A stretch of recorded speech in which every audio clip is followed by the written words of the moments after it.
Então, fechei aquele módulo que era o módulo de solution. E agora eu vou abrir o módulo de resultado. Vou dar um duplo clique em Results. Bom, uma das coisas que é muito razoável, né, para a gente poder enxergar visualmente o elemento como um todo é fazer uma espécie de espelhamento artificial. Isso aqui é artificial. Cuidado que tudo que você está calculando aqui é só para metade do domínio computacional. Então, um jeito de fazer o espelhamento é você dar um duplo clique aqui, ó, em Default Transform. Você vai desmarcar o Instance Info From Domain, vai desmarcar o Apply Rotation e vai marcar o Apply Reflection. Na palavra From Plane, você vai escolher o plano para dar o espelhamento, aqui é o ZX, perdão. Né? Eu sei, minha câmera está aqui em cima do eixo, né? Mas seria o eixo ZX, seria o plano ZX com Y igual a 0. Vou dar Apply, ele vai dobrar. Então aqui, ó, como se a gente tivesse feito para visualização ele completo. Cuidado que para as contas ele só fez para metade. Muito bonito. O que eu gostaria de ver, por exemplo, para ver se isso é coerente? Um mapa de cor indicando velocidade. Isso é importante.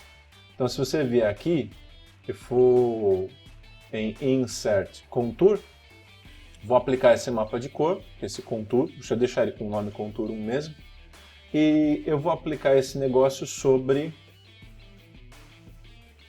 aonde? E eu vou aplicar ele sobre o plano de simetria. É uma região legal para a gente ver mapa de cor. Que variável eu quero ver? Velocidade. Vamos começar com velocidade que é mais razoável. Vou colocar uns 5 gradientes de cores aqui. E vou dar uma apply. 5 não, 50. Então aqui, ó. Olha que interessante, né? Esse aqui é a dinâmica do escoamento do meu carrinho. Alguns efeitos estranhos estão acontecendo e eu já justifico porque você está vendo isso, tá? Então, ó, essas linhas aqui em azul claro, azul escuro, é região de velocidade extremamente baixa. Aqui é possível ter acontecido um descolamento da camada limite porque o fluido incide nessa superfície e vai ter velocidade para desviar do corpo ascendente. Então é possível que eu tenha um descolamento da camada limite aqui por causa da forma geométrica desse carro. Depois, o fluido atravessa o topo do carro e na saída do porta-malas desse carro, que é o comum para veículos do tipo sedã, eu tenho meu descolamento da camada limite aqui na parte de trás. Então aqui é uma região de escoamento vorticial, tá? Então isso aqui é bem convencional. Ah, professor, mas essas linhas aqui estão esquisitas na parte de trás, aqui na frente e etc. Por quê? Malha muito grosseira. Lembra que tua precisão ela está associada com a tua discretização. E para fazer essa simulação bem simples, eu fui obrigado a sacrificar precisão. E ainda assim demorou algum tempo, né, para fazer a análise. Então, eu estou sacrificando alguma coisa. Ah, mas e se eu estiver estudando algo muito preciso? Não, você tem que fazer um estudo de malha. Mas isso aqui é só didático, é só para a gente ter ideia do que está acontecendo, tá? Então, vindo para cá, eu tenho minha região de descolamento da camada limite, parte de trás. Aqui na frente aconteceu também um pouquinho disso. No teto não aconteceu, a ideia de carros sedãs, né? Por isso que ele não precisa do limpador traseiro, porque a camada limite não descola, ele arrasta as gotículas. No hatch, seria da parte de trás em diante, então a gotícula fica presa aqui, é por isso que tem o limpador traseiro num carro hatch, supostamente, tá? Muito legal. E para pressão? A gente tem que ver o inverso disso. Então, se dá um duplo clique em Contour e mudar de velocidade para pressão, para Pressure, e der Apply, o que a gente vai identificar é que eu vou ter um efeito exatamente contrário. Olha que bonito, né? Tá vendo isso aqui na frente? É chamado de ponto de estagnação. Aqui o fluido converteu toda a sua energia cinética em pressão. Esses pontos resultam normalmente em arrasto aerodinâmico normalmente alto, né? Tem um aqui de maior intensidade e outro aqui, ó, de menor intensidade, tá? E esse clarinho aqui, ó, é o gradiente adverso de pressão e é por isso que eu estou tendo esse gradiente adverso de pressão, ó, maior para menor pressão, descolamento da camada limite. Olha que bonito isso, né? Aqui atrás também eu vou ver a mesma condição de gradiente adverso. A região de vorticial é uma região normalmente de baixa pressão e o teto do carro, ó, tá com uma pressão bem baixa.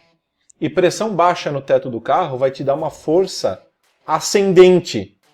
Então, à medida com que ele ganha velocidade, você não está ganhando força descendente que empurra o carro para baixo, mas sim uma força que empurra o carro para cima.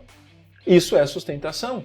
Tanto é verdade que carros super esportivos, você tem elementos aerodinâmicos que fazem você ganhar força descendente. Por quê? Se o carro não é preparado para isso, você ganha sustentação, não downforce. Então, voltando para cá, para esse meu elemento, efetivamente, a pressão parece coerente, velocidade mais ou menos, porque minha malha é bem grosseira. E um negócio legal de enxergar é a linha de corrente. Então, vou desmarcar isso aqui e vou fazer a linha de corrente. Eu vou vir aqui, Insert Streamline. Se eu construir, o nome vai ser Streamline 1. Se eu construir a linha de corrente partindo da entrada para a saída, não vai dar para visualizar legal a linha de corrente. Então eu vou fazer um artifício que é uma sacanagem, que é mandar ele construir a linha de corrente a partir da superfície do carro. Então eu vou usar a referência como sendo o carro e vou começar com poucas linhas, sei lá, 500 linhas mais ou menos, para a gente ver o que vai acontecer. Vou dar Apply. 500 foi pouco, 1500. Ó, olha que legal isso, né? Então, você tem uma primeira dinâmica, isso não é normal no carro porque não existe esse canto vivo no carro, andando com a Kombi, né? Então, ó, o fluido está migrando pela parte de cima e por causa de ter esse gradiente ou essa região muito, esse canto vivo que não existiria num carro, de verdade, ele está descolando a camada limite aqui na frente, ó, ele está pegando um baita de um vórtice. Mas isso aconteceu por quê? Porque tem esse canto vivo aí, vai gerar um gradiente adverso. Agora, olha lá na parte de trás do carro, né? Na parte de trás do carro, a gente tem aquela região que é a região de esteira do porta-malas, né? Tem uma para baixo, outra para cima, mas aqui, ó, é uma região de escoamento bem bagunçado, que é a região da esteira. E outro que é normal ver, basicamente, em ponta de asa, que é o teu fluido, ele está vestindo pela coluna A e vindo pela lateral do carro, e ele se junta com o fluido que está no teto. Resultado prático disso é que ele vai fazer uma espécie de torção, né? Então aqui eu estou pegando um efeito que seria um efeito de torção. Isso aqui é muito natural de ver em ponta de asa também, né? É um efeito clássico para a condição de aerodinâmica. Muito lindo isso, né? Muito bonito. Ah, professor, o que mais dá para ver? Para fazer uma animação disso? Dá. Mas normalmente fica um pouco pesado, né? Então, daria para a gente colocar umas bolinhas passando aqui em volta. Então, você pode vir aqui em Tools, Animation. E aqui você vai clicar em Streamline 1, põe em Slow relativamente baixo e dá Play. Aí ele faz as bolinhas. Né? Bolinha na esteira é uma porcaria, né? Ah, professor, essas bolinhas são muito grandes. Sempre que você quiser mudar alguma coisa na visualização, você tem que apertar o Stop primeiro, senão ele vai travar. Mas quanto que é a força de arrasto e a sustentação nesse elemento? Bom, para você obter esse tipo de informação, você tem que usar uma ferramenta que é uma calculadora dele interna aqui. Então, por exemplo, se eu quiser a força de arrasto, ela é uma força que está acontecendo na direção X em função do meu sistema de coordenadas que a câmera está em cima aqui. Então, por exemplo, vai ser uma força na direção X. E se eu quiser a sustentação, é uma força na direção Z. Então, vindo para cá, no Calculators, para calcular essa força, você vai dar um duplo clique em Function Calculator, e aí você vai vir aqui, ó, na função chamada de força. A força que eu quero, aonde ela está sendo aplicada? No carro. Qual é a direção em função do sistema global de coordenadas? É a direção X. Se eu quiser, arrasto. E aí eu dou Calculate. E ele vai te dar que eu tenho 292,9 newton de arrasto para essa forma. Vezes 2. Tá? Tem que multiplicar por 2 isso aqui. Ele está te calculando, está mostrando para você o que foi calculado para metade do carro. Ah, professor, e a sustentação? A sustentação é na direção Z. Se eu vier aqui na direção Z, e der Calculate, 1150. Opa, 1150 é positivo. Significa que está a favor do eixo Z. Sustentação. normal, é altamente esperado. Se esse carro não tem aerodinâmica para ser um super esportivo, você não está ganhando downforce a hora que você acelera, você ganha sustentação. Isso acontece em carro de passeio normal, viu? Na estrada, para velocidades relativamente grandes, é possível sentir um pouquinho da suspensão levantar no processo. Agora, cuidado que é super instável, hein? Então isso a mais ou menos uns 150 km por hora, a suspensão do carro já começa a ter um problema de aumentar a distância das molas. Isso pode instabilizar e dar merda. Pode acontecer. Muito bem. Então aqui eu teria o dobro, seriam 2.300 Newton mais ou menos de sustentação. Ah, o carro tá voando. Ah, meu, pelo amor de Deus, não viaja. O carro tem 2 toneladas, 1,5 toneladas. Isso aqui tem 2.000 Newton. Não dá, né? Não vai voar, pelo amor de Deus. Larga a mão de ser bobo. Agora, voltando para o problema, eu quero fazer a força na direção Y. Aí você vai se espantar. Ah, 1.000 e poucos Newton na direção Y. Lembra que tem um cara exatamente igual do outro lado. Com o mesmo módulo, a mesma intensidade, só que direções opostas. Então se você pegar na carroceria inteira, você tem 1.200 para a direita e 1.200 para a esquerda, isso aí é resultante dessa força vai ser zero. Agora, em Y não, nem em X. Né? X ela até inclusive é negativa aqui, indicando que é na direção contrária a esse eixo X que eu tenho aqui. Perfeito. Ah, professor, eu quero gerar uma tabela com isso. Não tem problema. Ó. Para a gente colocar isso na tabela que vocês vão ter que entregar no relatório de vocês, naquela forma geral de gerar os relatórios, que nem eu mostrei no vídeo anterior, você, para colocar isso numa tabela, é simples. Ó. Você vai gerar a equação que ele entende. Então, você vai marcar aqui, ó, Show Equivalent Expression.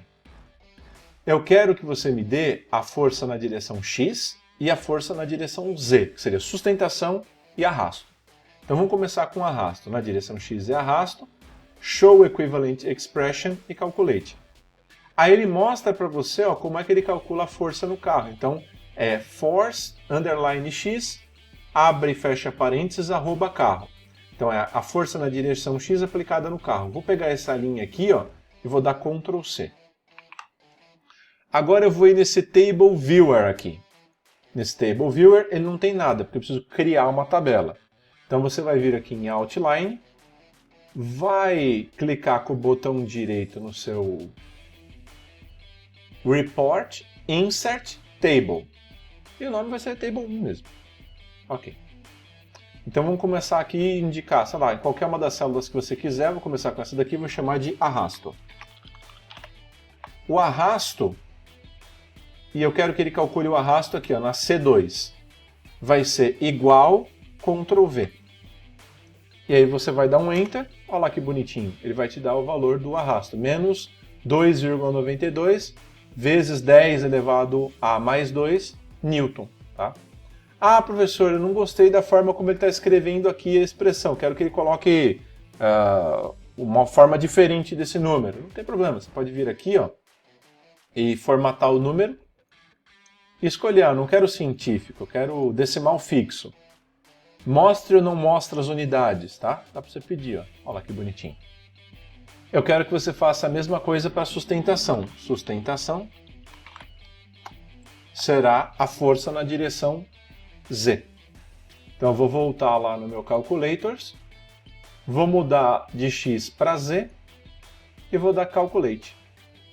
Vou pegar a linha de cima, ó, Force, underline Z, parari pororó, vou dar um Ctrl C. Vou na minha tabela aqui, ó, dou um igual, Ctrl V. Ah, ele não está formatado igual de cima. Tudo bem, vai lá, formata o número, coloca decimal fixo e apply. Olha, bonitinho. Arrasto, sustentação. Ah, professor, mas o de verdade do carro é vezes 2. Tudo bem, você pode vir aqui e fazer vezes 2. Ele já coloca o do carro como um todo, ó, vezes 2. Pronto. Ó. Então, de sustentação 2.300 Newton e de arrasto 585 Newton. Bonitinho, tá? Isso vale para qualquer outra variável que você quiser. Você pode usar nessa função Calculator e gerar na tabela, e quando você gerar o report, ele já vai sair no seu report. Tá legal? Ficou longo o vídeo? That's all, folks.